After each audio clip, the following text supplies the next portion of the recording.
नमस्कार, मैं रवीश कुमार। हम आज मौजूद हैं अहमदाबाद के मशहूर HL कॉलेज ऑफ कॉमर्स के प्रांगण में, जहां बात करेंगे कैसे हैं हमारे युवा राजनीति के आंगन में।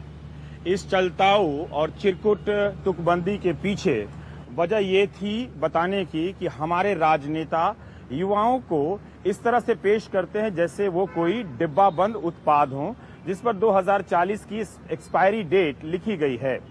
पूरा देश इस बात में जुटा हुआ है। रहनुमाओं की भाषणों को सुने आप उनके कि हमारे युवा ये कर देंगे, हमारे युवा ये कर देंगे और भारत 2040 में इतना इतना प्रतिशत युवा हो जाएगा। लेकिन युवा कहां बात कर रहे हैं अपने बारे में, अपनी राजनीति के बारे में और अपने देश के बारे में।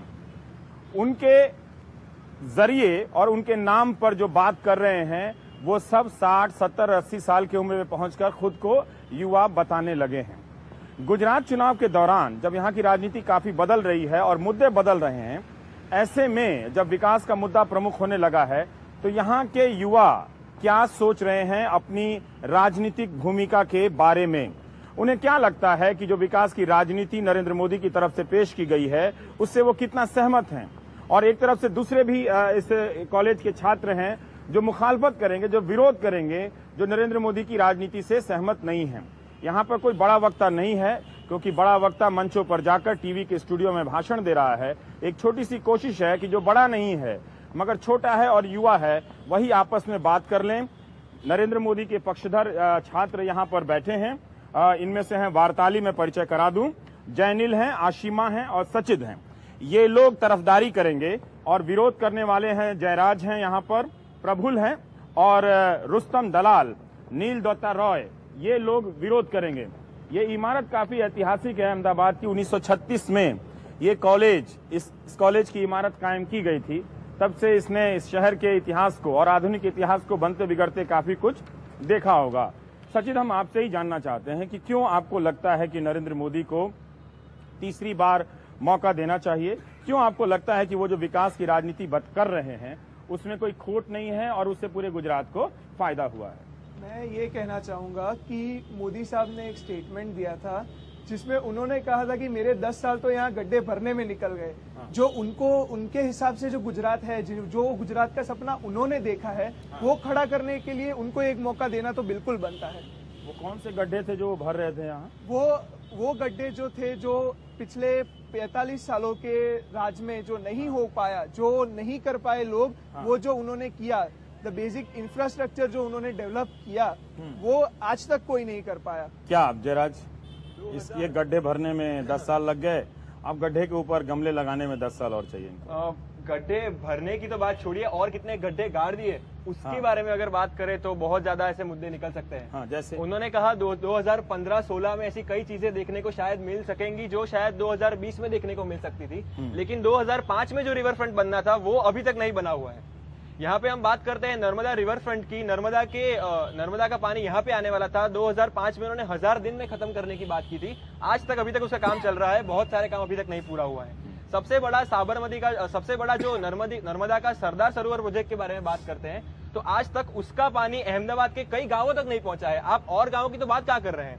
इंफ्रास्ट्रक्चर के नाम पे जो बना है, ऐसा नहीं है कि यहाँ पे प्रगति नहीं हुई है, लेकिन जब आप ये कहते हैं कि अगर आप 6%, एक राज्य जिसको आप 10 में से 6 दे सकते थे, अगर आप उसको 8 तक ले गए तो आपने इतना प्रोग्रेस किया, इतना विकास नहीं किया है। जहां आप अगर उसको कंपेयर करें बिहार से, कि जहां पे नीतीश कुमार जैसे नेता ने उनको -4 या -2 से लेके 2 या एटलीस्ट 4 तक ले गए, इसलिए आप श्रेय नहीं देना चाहते? वार्ताली, ये काफी है क्या?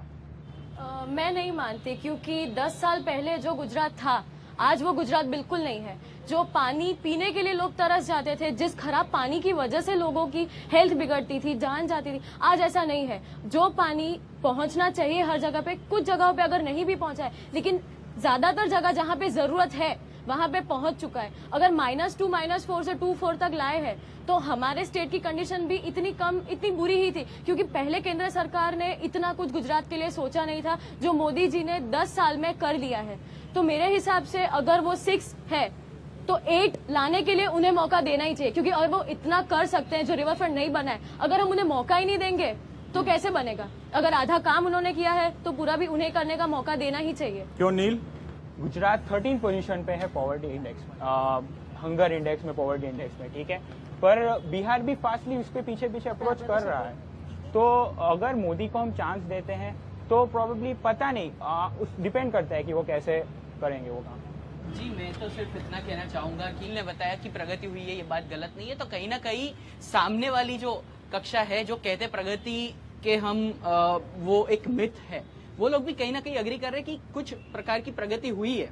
अभी एक पर वो कह रहे हैं कि गरीबी के अनुपात, चाहूंगा कि प्रगति का जो पैमाना आप बताना चाहते हैं उससे हमें अब इत्तेफाक रखते हैं। पैमाने की जहां तक बात कर रहे हैं, अगर जो तीन प्रमुख राज्य अभी बाहर आए, वो एक था आसाम, दूसरा था बिहार और तीसरा अगर केरला था। मैं केरला को अगर बाजू में रख दूं क्योंकि उनकी लिटरेसी रेट एक उतनी ज्यादा है कि उनको अलग मायनों में रखना चाहोगे।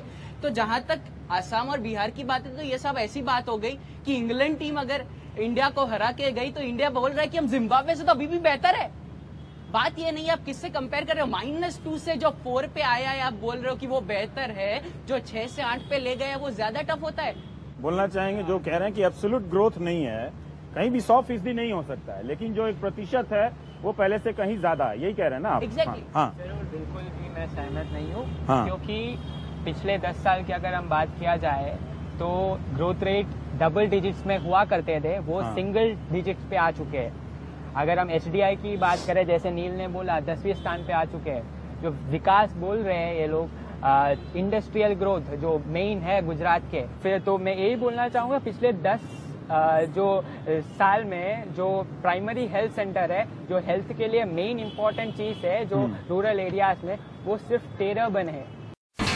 India's #1 news app just got even better. Download NDTV's new app. Fully optimized for retina display. Full screen view. Faster response time. And Sudoku. NDTV's new iPad app. Download now.